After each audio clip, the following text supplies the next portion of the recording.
Hello, everyone, and welcome back to the round 5 of the playthrough for Clash of Cultures. Here I'm joined by the Fire player and the Lemon player, the Metal player just behind the camera right there. So we're going to continue round 5 in this video, and I don't think the Fire player is doing too well because I just attacked one of his cities, and I think the Lemon player and the Metal player are having some sort of culture race and are trying to influence each other or something. So yeah, without further ado, let's go ahead and see what's going to happen in this exciting round 5 of Clash of Cultures. And I hope you guys will enjoy this episode as well.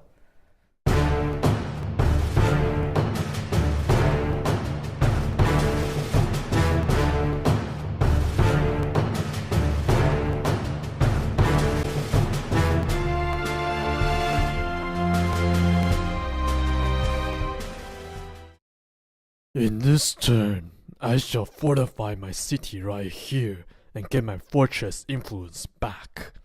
For my first action, I will use this city right here to collect 2 food, 1 lumber, and 1 ore. And I will spend my 3 ores, 2 food, and 1 gold to build 3 armies in this city right here. I will also spend the remaining gold and a lumber to build a ship. And as my last action, I'm going to move my units. I'm only gonna move the ship forward 1. And let's see. I'm gonna move a unit here to explore. So we got this tile. I cannot do it this way because my unit would drown. So I must do it this way. I'm now going to spend a culture token to use my art and sculptures to take 1 cultural influence action at no action cost. I will use this city right here to influence that fortress. So I must roll a die. We will need a 5 or 6 to succeed. 3. But we will use 2 culture tokens to make it into a 5. That fortress belongs to us once again. And this ends my turn. Let's see what the metal people want to do next. The metal people will now make the necessary preparations to make this city into the Great One. First, must reposition units to more defensible positions. Move this one here, and this unit to there. Second, we will now activate our city right here to collect 1 food and 2 ores. Next, we should use our knowledge of mathematics to get engineering for free. We can now build wonders if we wish to. We got the new wonder, Great Lighthouse, available to be built. It must require cartography and must be built in a city with a port. We get a free ship after building the wonder, and we can move the ship after activating the city with the wonder. Doesn't look very useful. We are going to use art and sculptures by spending 1 of our culture token to take a cultural influence action at no action cost. We'll use our greatest city. We will influence this fortress right here. We will need a row of 4 or more because of our conversion technology. Excellent, this is an success. We shall now exchange this fortress and put it under our cultural influence. And because of the conversion technology, we will get a culture token back. The metal people has finished its missions. It is now green player's turn. Alright, it's finally my turn. First thing first, I think the yellow player or the lemon people did a pretty cool thing, or a smart strategic thing. They moved their ship to here, and because they saw that how I moved my people from my ship to attack the red player, the fire player. So if I want to move my ship all the way to here, I have to combat their yellow ship right here first. And whenever you do a combat, you cannot move anymore in the same turn. So basically, this is like a warning sign for the lemon people, saying the green people is not gonna invade them. I think that's a pretty smart move. I'm looking over, I could invade the fireplace city right there, but I don't think I'm going to, because I want to keep that city happy for my trade routes that I'm planning to get this round. So for my first action, I'm actually gonna activate this city right here to collect a Mu token, a food, an ore, and a lumber. And because of the public education, and I have an academy here, I also get a idea resource as well.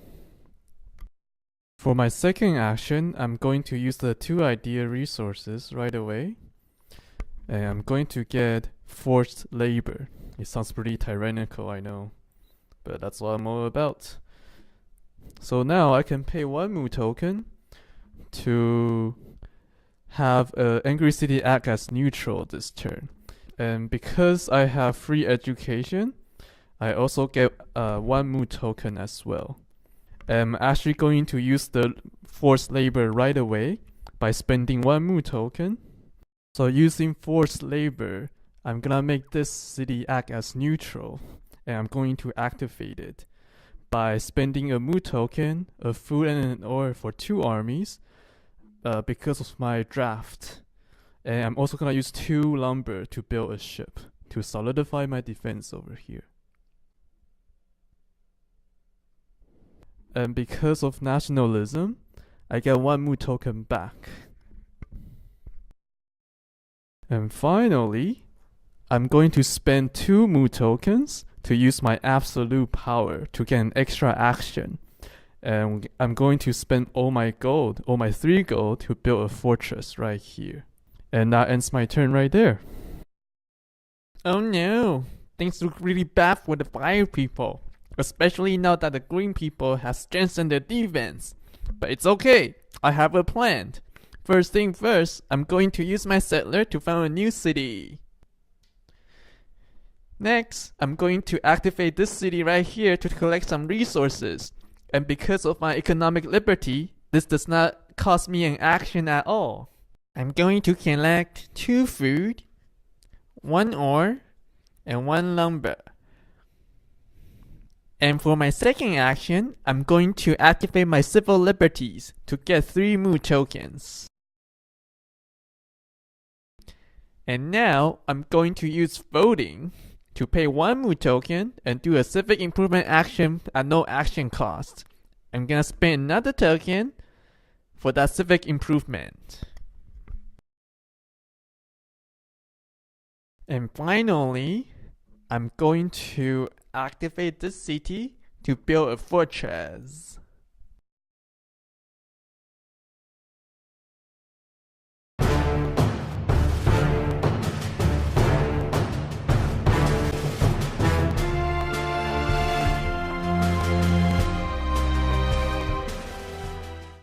This turn will be very simple for the lemon people. Because we want to build a wonder, it costs a lot of resources. So we're going to activate both of our biggest cities to collect 4 resources in total. We'll collect 2 ores, 1 gold from the port, 1 food from 1 city, and for the other city, we will collect 2 food, 1 lumber, and 1 ore. And as the third action, we're gonna reposition our units. We'll move 1 unit here, and the other one here. And that's all for this turn. Very simple. We shall now commence our plan to increase our city size over here to make a glorious city. Our first move will be to found a city. Use this settler right here. Now we have 4 cities. We can now have a size 4 city because of this. Our second operation will be to activate this city by the sea here to collect 1 food, 1 ore, and 1 lumber. And our final action will be to spend 1 food, 1 ore, 1 lumber to increase the city size by building an academy.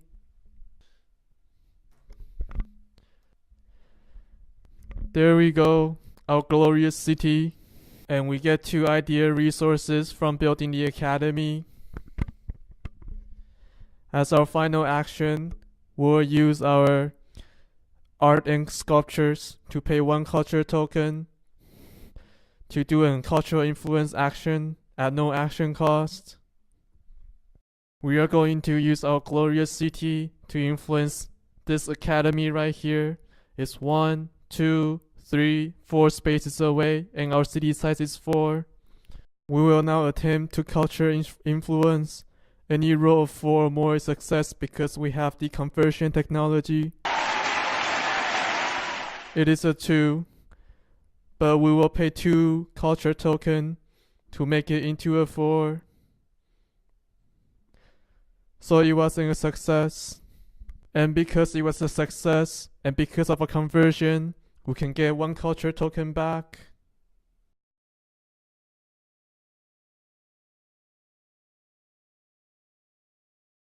Alright, it's my turn again. And for some reason, I think the metal people don't like me very much. They've been concentrating on influencing my city pieces. I have to deal with them, but not this turn, sometime in the future. I already know what I want to do. For my first action, we're going to activate this city to collect some resources. We're going to collect a lumber, a food, an ore, and a mood token from the port. For our second action, we're also going to activate this city to collect resources. We're going to get a gold from the port, food, an ore, and a lumber. And we'll also get an idea resource because we have the academy, and we'll also have public education. As my final action, we're going to spend that 1 last culture token we have to use an event card. This event card has been lying around for a long time, and I think it's time I use it. So I get a free economics advance. And the second part, I don't have the trade routes advance, so I'm going to ignore it. But now I'm going to play an action card at the same time. It's called Tech Synergy. So I just got the events from the event card. So I'm gonna play this to get another advance from the same category. So for the first advance, we're going to get bartering. And the second one, we're going to get trade routes. And because of my free education, I used the idea and the goal to pay for the second advance. So now I can get 1 mood token back. And because I use bartering, I must increase my happiness level by 1. And that pushes me over to draw another event card. Oh great, we got the plague. All players, not just me, reduce the mood of one of their cities. And 2 if they have the roads. Or I don't, so that's okay. And no cities can increase in size for any reason until the next status phase. And I don't have sanitation, so I cannot ignore this event. And until the next status phase, I cannot increase my city size unless I get sanitation. That just sucks.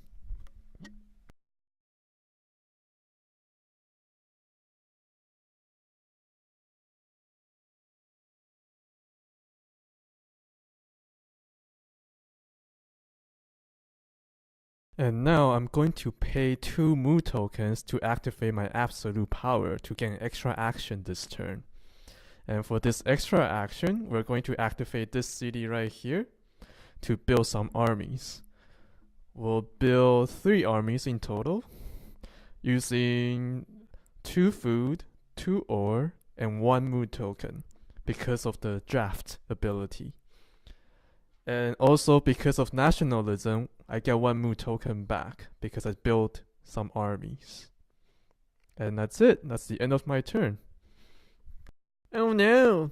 That plague event just messed up my plan altogether. No, game, you're so random. But that's okay. I'm gonna just come up with a different plan for now.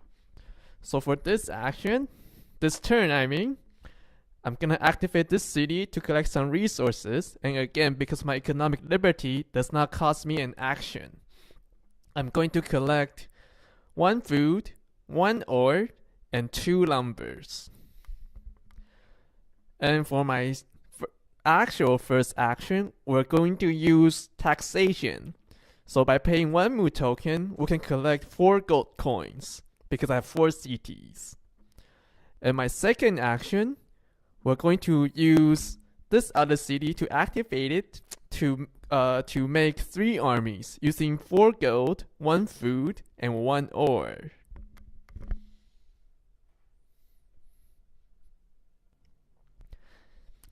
And finally, we're gonna move some units.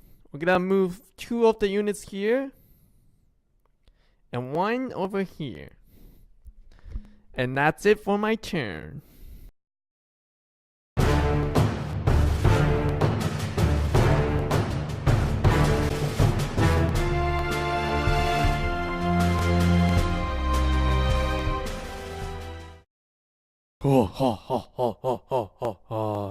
I'm so happy for 2 reasons. First, I have sanitation, so I'm not affected by that stupid event card. Second, this turn, I will finally be able to build my wonder. So first, we're going to activate this city to collect 2 lumber. And second, we're going to activate this city to collect 1 lumber, 1 ore, and 2 food. Actually, you know what? I miscalculated. I will not be able to build the wonder this turn. But next round, I definitely will. For my third action, I'm going to move my units. All of my units move to the mountain space here, and 2 of my units coming over here. And that's the end of my turn. We shall now complete our glorious city this turn.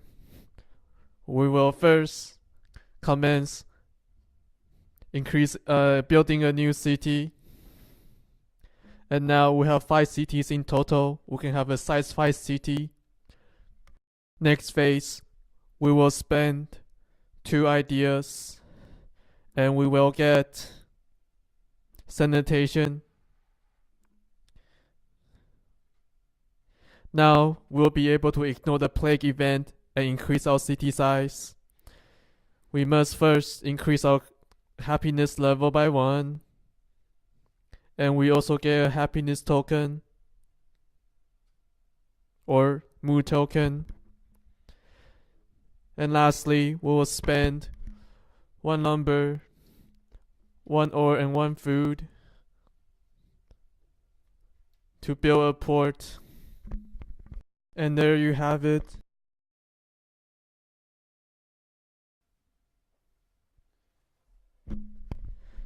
A size 5 city. Too bad it's not happy.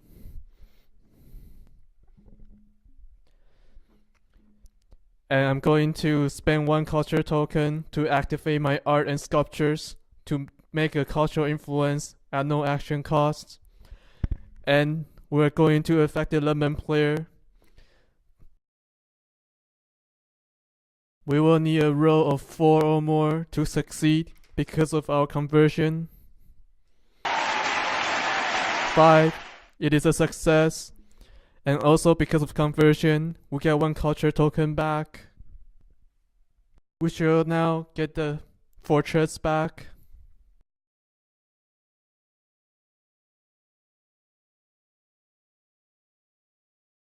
Alright, finally my turn again. So the thing I'm worried about right now is here. If the fire player have more armies on both of these regions, then they can both attack here and it's gonna be very, very hard to defend. So what I'm gonna do is I'm gonna do a preemptive strike. I'm gonna attack this city to get rid of the armies there and then build up more armies in this city to strengthen the defense. We are not going to attack that city because I want my trade routes to still be active. Speaking of which, I have 3 trade routes. There's 2 ships here. That's 2 space away from this city and that city.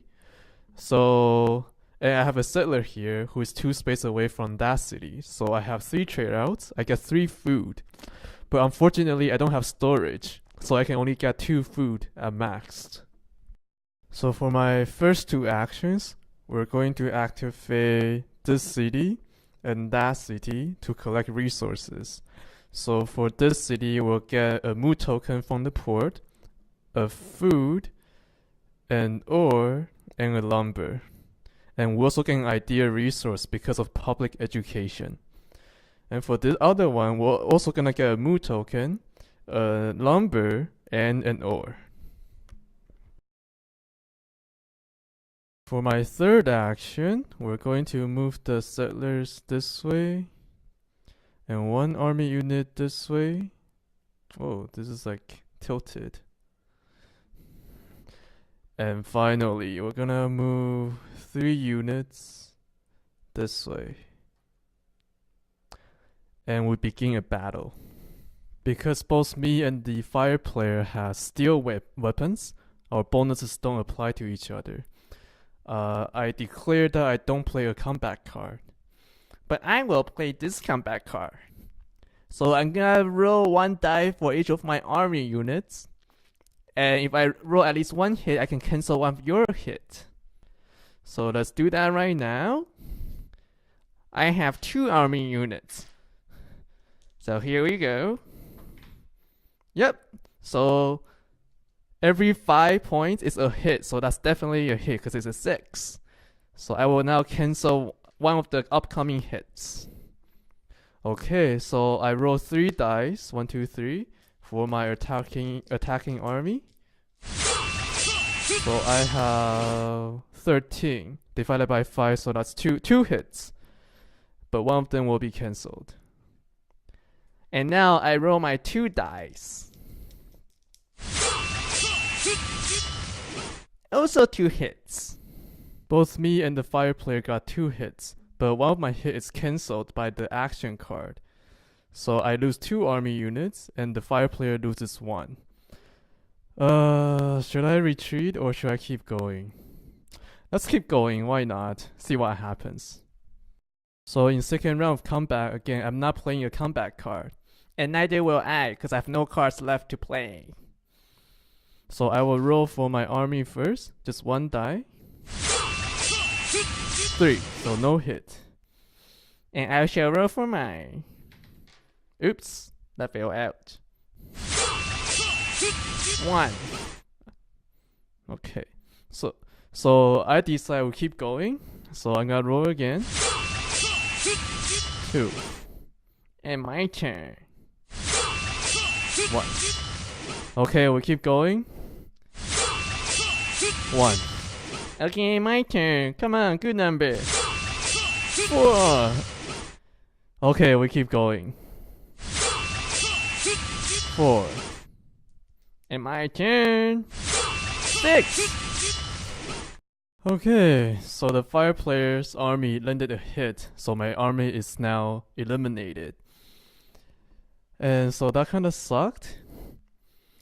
And you know what? I also completed an objective thanks to you. I completed against all odds. Immediately after winning a battle against another player where you had the fewest army units or ships. I had 2, you had 3, so I did it. Alright, I helped you a little bit. Okay, well, nothing I can do about it now. So now I'm going to use 2 mood tokens for absolute power.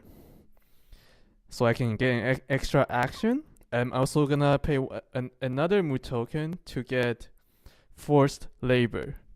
So that I'm going to activate this city as if it's a neutral city. And I'm going to build... I can only build 2 army units. Why don't I build 2 army units and a ship?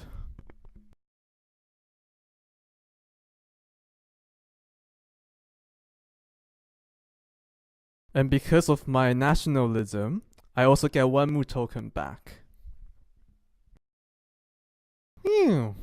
I'm glad I was able to repel the green player's attack. And I got an objective completed because of this. It's a win-win situation for me. Now, there are several things I'm gonna do. First, I'm going to use this city to activate it to collect resources, and it does not cost me an action. I'm going to collect, let's see, 1 food, 1 ore, and 2 lumbers. For my actual first action, I'm going to use my civil liberties to get 3 mood tokens. And I'm going to pay 1 mood token to activate voting so that I can take civic improvement action by spending the next 2 tokens. And for my last action, I'm actually gonna make another civic improvement by spending a token, a happiness token. So I'm making this city happy and this city neutral by using voting. And now as my second action, I'm going to do civic improvement again to make this city happy. And as my last action, I'm going to, I cannot. I miscalculated. I was gonna do taxation, but I don't have any mood tokens anymore. Nah, we're gonna do civil liberties again and get another 3 mood tokens.